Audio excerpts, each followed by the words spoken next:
Welcome back to Hardware Unboxed. Today we're looking at two new gaming laptops from ASUS that were announced at Computex last month. And these laptops that a few of you guys have been asking about. It's the ASUS ROG Strix Scor 2 and the ROG Strix Hero 2, which don't really reinvent the wheel as far as gaming laptops are concerned, but there are some nice improvements compared to the previous iterations of these systems. Both the Scor 2 and Hero 2 are pretty similar. In fact, they're so similar that for the GTX 1060 models, both have the same model name, the GL504GM. The Hero 2 is only available with an NVIDIA GeForce GTX 1060 inside, while the Scor 2 is also available as a GL504GS, which packs a GTX 1070, and that's essentially the main difference. I have the GTX 1060 Hero 2 and the GTX 1070 Scor 2 on hand to review, so I have some nice updated gaming laptop data to get to later. Aside from those GPU differences, the two laptops are basically the same. The general construction of the laptops is the same, the other internal hardware is the same, the displays are the same, the I/O is the same, and so on. The reason why we have both the Hero 2 and Scor 2 is, I guess, to make things confusing for customers, but also ASUS lists the Scor as being suitable for FPS esports games, while the Hero is more suited to MOBAs. Considering both are basically the same from a design and hardware standpoint, I don't really see why ASUS needs to list one for FPS gamers and the other for MOBAs, or why the Scor is the only one that has a GTX 1070 option. Most esports titles run really well on the GTX 1060 anyway. Nevertheless, ASUS has made two very similar laptops and called them different things. That's the way it is.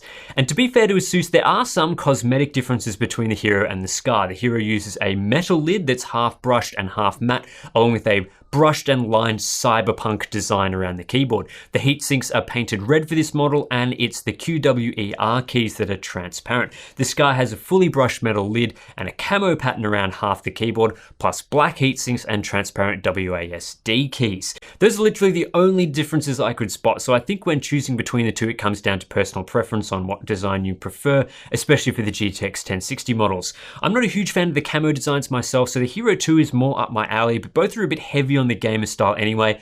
I prefer a more minimalist gaming laptop design, whereas the Strix laptops aren't hiding what they're designed for in any way.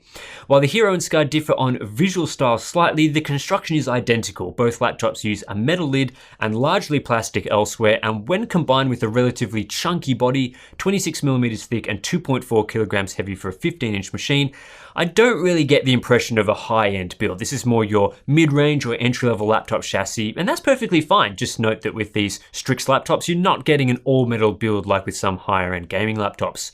There is one significant design update to the Hero 2 and Scor 2, and that's the use of slimmer bezels around the display.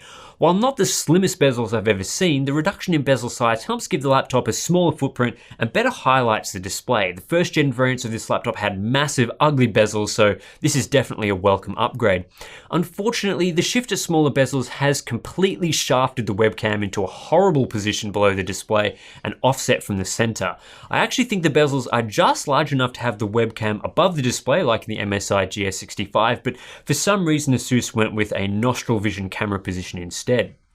The rest of the build is pretty generic, just a typical gaming laptop with typical features. All the I/O is found on the sides, the rear is saved for exhaust vents, while there's also a vent on the right side, plus some intakes above the keyboard and on the bottom.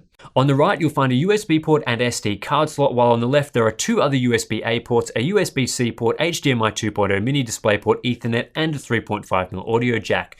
The USB-C port doesn't support Thunderbolt 3, which is a bit of a disappointment, and bizarrely, one of these three USB-A ports features USB 3.1 Gen 2 speeds, while the other two are USB 3.1 Gen 1. Well, actually, that alone is not that bizarre. It's the fact that the Gen 2 port is not marked any differently to the Gen 1 port, so there's really no way to visually know which port is Gen 2. That's just a straight up bad design oversight. Of course, it wouldn't be an ASUS gaming laptop without a ridiculous amount of RGB. The keyboard features 4 RGB zones. Standard for a mid-range laptop, as per key RGB is typically left to more expensive machines, but there's also an RGB ASUS logo on the lid and an RGB strip along the front edge. Too much RGB for me, but it's there if you want it. The keyboard itself, again, it's pretty average, neither particularly good nor bad. The travel distance is great, but the response to each key is a bit spongy for my liking. It just lacks that solid click I enjoy from a good keyboard. That said, the layout is fantastic. You get a full numpad without compromising the arrow keys, and there's dedicated volume control buttons. And it's complemented by a fantastic responsive trackpad with separate left and right click buttons. Often companies choose the worst trackpads they can find for gaming laptops, but this is one area ASUS has over the competition. Both the Scor 2 and Hero 2 use one of the new 15.6-inch 1080p 144Hz IPS LCD laptop panels, and aside from a few slight differences in color reproduction, they are effectively identical. Neither laptop features G-Sync, but the panel's high refresh rate is a welcome addition, though a lot of other gaming laptops are using similar displays, so it's not a super unique feature. That said, the older Hero and Scor models did not have this display, so it's one area that has received an upgrade. I'm not going to go into detail on the color performance of this display other than to say brightness is good at around 300 nits and I achieve just over a 1000:1 contrast ratio. Color temperature and color accuracy are quite good as well, with delta E's below 3.0, which was a bit of a surprise considering some other gaming laptops I've reviewed in the past. For gaming, it's a great display, and outside of gaming, it still holds up pretty well. Let's talk performance. Both laptops come standard with the Core i7-8750H, and that's what was used in the models I reviewed, although some lower end configurations will use the i5-8300 instead. There was also 16GB of dual channel DDR4 2666 in the Hero 2 to go along with the GTX 1066GB, while the Scor 2 with the GTX 1070 bumped that up to 32GB in my configuration, although I believe 16GB will be the standard option. In terms of CPU performance, the i7-8750H here performs roughly on par with the previous 8750H laptops we've tested, so there's not a lot of point rehashing a lot of what was talked about in my original 8750H review. If you want more detailed information on this CPU and how it performs in a variety of tests, go check out my dedicated review of that processor. What I will say here is the 8750H in the Hero 2 is on average ever so slightly faster than our Gigabyte Aero 15X test platform, to the tune of 3% across a range of tests. That's pretty close to the margin of error, and it's also worth noting the Hero 2 performs slightly better than the Scor 2, also to the tune of 3% across a range of tests that are not GPU bound. For those upgrading from an older laptop, say with the quad-core Core i7-7700HQ, the 6-core Core i7-8750H in either the Hero 2 or Scor 2 will provide around 40 to 55% more performance in CPU-limited multi-threaded workloads. That's a significant jump in processing power, so if you're using an older laptop, it's definitely worth considering an upgrade to one with the 8750H. As for gaming, the GTX 1060 and 1070 aren't exactly new GPUs, so there's not a whole lot to say that hasn't already been said. However, this is the first time I've had a chance to benchmark either of these GPUs, the fully fledged variants, not the limited Max-Q models, when paired up to the Core i7-8750H. So I'll be showing how this laptop performs in a handful of games and then show a performance roundup at the end. The first game I'm showing here is Hitman, which is the most CPU intensive game in our test suite and really benefits from the increase in power provided by the Core i7-8750H. Here the Hero 2 with the GTX 1060 is 20% faster in average frame rates and 6% faster in 1% lows, compared to a laptop with the same GPU but just the quad-core Core i7-7700HQ. Interestingly, the GTX 1070 Scor 2 is actually slower when comparing 1% lows, but more than 30% faster on average, and that's something we'll discuss a little bit later. Next up, we have Assassin's Creed Origins, another game that benefits significantly from the 8750H, at least when it comes to 1% low frame rates. The Hero 2 keeps a much more consistent frame rate, posting nearly double the 1% low frame rate compared to a laptop with the 7700HQ, though average frame rates are just 3% higher. The GTX 1070 laptop improves upon the GTX 1060 results by a slim margin. In Star Wars Battlefront 2, there is not much difference between GTX 1060 laptops with the 7700HQ or 8750H inside. The Hero 2 here is just 4% faster in 1% lows. The GTX 1070 Scor 2 improves the average frame rate by a decent 25%, although 1% lows are only marginally improved compared to the GTX 1060. Middle-earth: Shadow of War is another game that's mostly GPU bound, so there's no real difference here between the Hero 2 and older 7700HQ laptops. That said, it's one of the better performers for the Scor 2, boasting 38 to 40% more performance than the 1060 laptop when looking at the Ultra preset. Lastly, we have Wolfenstein 2, and here the 8750H provides a decent performance uplift of 9% on average and 7% in 1% lows. The GTX 1070 laptop pulls ahead by a huge 48% margin on average, but only marginally is ahead in 1% lows. Looking across all the games I tested, when comparing the Hero 2 with the GTX 1060 and 8750H to the Acer Predator Triton 700, which uses the GTX 1060 and 7700 HQ, the Hero 2 is 3% faster in average frame rates and 6% faster in 1% lows. Many games are entirely GPU limited and show no difference when playing at ultra settings, while others are more affected and show closer to a 10 or even 20% uplift. As you move down to more medium-ish quality settings, the 8750H comes more into play, and it's there you'll more often see gains in that 10 to 20% region. The GTX 1070 Scor 2 is more interesting. When looking at average frame rates, the laptop performs as expected. It's 33% faster than the GTX 1060 Hero 2 across a 14 game average in GPU bound scenarios.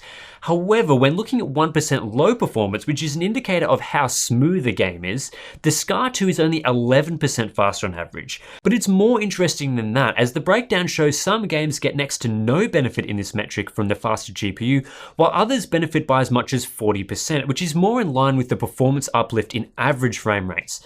And this is why benchmarking with 1% low frame rates is so important, because it highlights something that the average frame rates do not, and that's namely how consistent the gameplay experience is. And with the Scor 2, there were times where frame rates noticeably dropped or even stuttered briefly in some titles, and it was an issue I couldn't really nail down or resolve. That said, not all games were affected, as the charts show, and I was running a fully updated system with the latest drivers installed.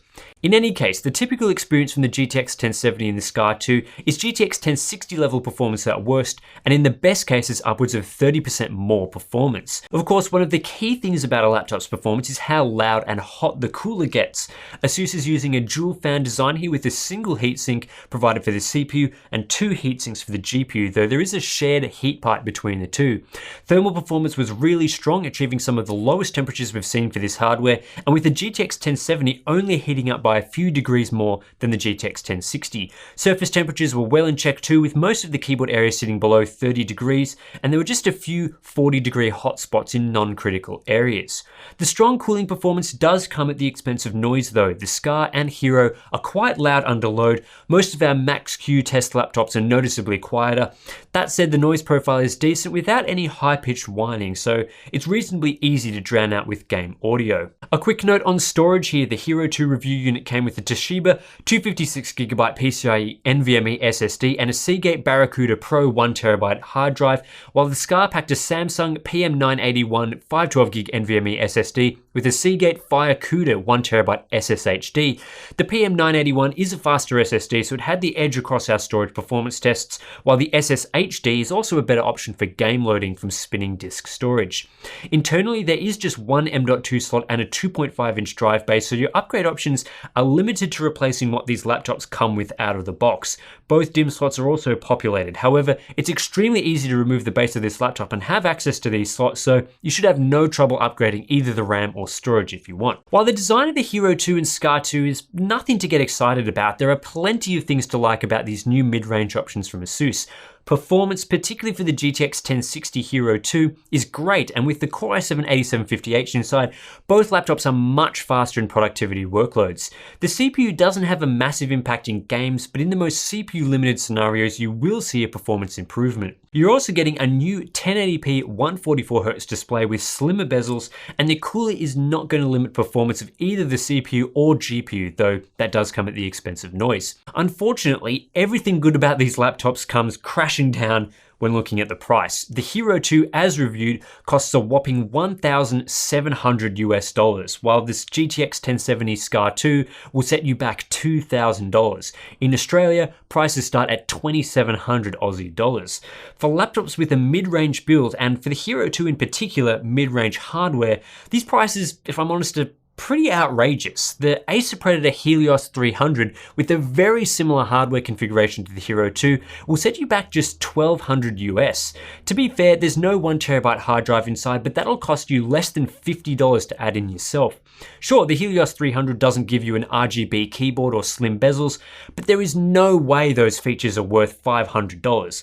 And there's no shortage of other equivalent options for much lower prices, including the HP Omen 15-inch and the MSI GP63. I mean, for just $100 more than the Hero 2, you could get the MSI GS65 Stealth Thin, one of my favorite gaming laptops of this generation, with a far superior thin and light design and near equivalent internal hardware. The pricing for the Hero 2 basically destroys its competitiveness amongst these other options. Your options are a bit more limited if you want the GTX 1070 and the i7-8750H combo provided by the Scor 2, but once again, I'd point you towards the MSI GP63 for several $100s less. Sure, you're only getting a 120Hz display instead of 144Hz, but it offers far better bang for your buck in a similar chassis. And I haven't even talked about i7-7700HQ laptops that are often a few $100s less than the 8750H laptops, but provide a very similar gaming experience for the most part. And the pricing situation is a real shame. The ROG Strix Scor 2 and Hero 2 are well-made laptops that deliver the exact performance and features that most gamers want. And if pricing was competitive with other systems, I'd be able to recommend them. But when you can get similar hardware for literally 30% less money, I'm sorry ASUS, but you've taken yourself out of the race. That's it for this review. Hope you enjoyed it. Consider supporting us on Patreon, where you can get access to our exclusive Discord chat. Don't forget to subscribe, and I'll catch you in the next one.